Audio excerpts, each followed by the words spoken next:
Coach, so let's turn the clock back to the KOKOMO relays. You and I talked out in the hallway. It's kind of a windy day for you guys. How does that affect you guys and all the other athletes when you're having to go against those elements?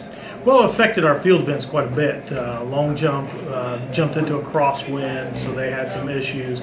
Pole vault, even though on the girls' side there was a meet record that had been standing, well, I guess she broke her own meet record from last year.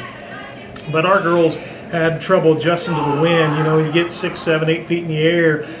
It's a little scary trying to figure out how to adjust to that on the boys and girls side. Yeah. Discus-wise, we had some good tosses, but I think they'd have been a little better if we were not throwing kind of into the crosswind and getting some adjustments to the wind blowing us a little hard. You haven't had a whole lot of luck this year in the weather department. No, I mean, it started out, we had a terrible winter time. We couldn't really get into the flow of everything. Then we had trouble with rain and getting everything in the flow. So yeah, it's kind of been a bad year weather-wise.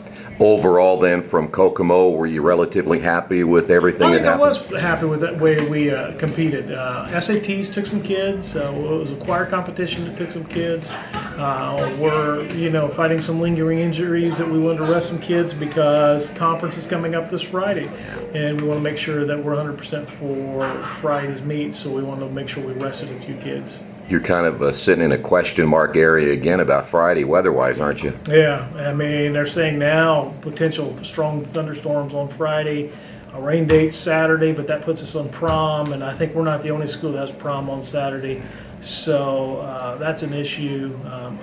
If at all possible, we will run Friday night. If it takes out till 1, 2 o'clock in the morning, we'll run Friday night. So. It's a great weekend, though. You run at Indiana Wesleyan, a great facility, as you've talked about. They have a great track. The same surface as Oregon has. It's fast. They put on a great meet, great facility, so I'm very pleased. Be a lot of great competition, too. Talk about it, and what do you expect? Yeah, Marion's strong in the sprints. Logansport's strong in the field events. Huntington's always a strong competition. KOKOMO's strong in the distance as well. I think it's a wide open meet. I think every team's going to pull points from everybody else. So I think it's wide open. I think, we could win it. We could finish dead last. It's going to be, I think, that close of a meet. A few things fall our way, we're in it. A few things don't, we're out of it, but same way with everybody else. I think Marion's probably the favorite going into it, but same way with them. We beat Marion over the weekend, but a few things, happen one way or the other. Both teams. Somebody's going to win this thing. Despite everything, are you going to be at full strength then this weekend? I think so. Full as we have. Jalen Sleet's been hampered a little bit with a foot injury, but I think we're just going to tape it and go. We're at a point that we can't rest it anymore, so either go with what we have and see what we can do. And yeah, right now we're planning on having everybody run there by full strength.